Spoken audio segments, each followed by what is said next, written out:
Hai semua, berjumpa kembali. Hari ini cikgu akan mengajar tajuk kaedah pemeriksaan berdasarkan peta grafik yang ada di belakang ini. Kaedah pemeriksaan adalah teknik yang digunakan organisasi untuk memastikan setiap produk memenuhi standard yang ditetapkan. Kaedah pemeriksaan yang pertama ialah pemeriksaan menyeluruh, iaitu setiap unit akan diperiksa bagi memastikan kualiti terjaga. Antara kelebihan kaedah ini ialah kualiti unit yang dihasilkan terjamin. Kelemahan kaedah pemeriksaan menyeluruh pula ialah melibatkan kos yang tinggi seperti kos buruh dan mengambil masa yang lama. Kaedah kedua ialah pelan persampelan di mana pemeriksaan akan dilakukan terhadap beberapa unit yang diambil secara rawak.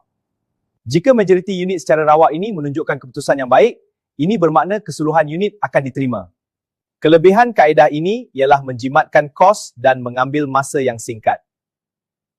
Kelemahannya pula ialah kemungkinan unit rosak dihasilkan tinggi kerana mungkin terlepas dari pemeriksaan. Sekian sahaja video untuk kali ini. Jangan lupa subscribe, follow, like dan komen. Jumpa lagi. Bye!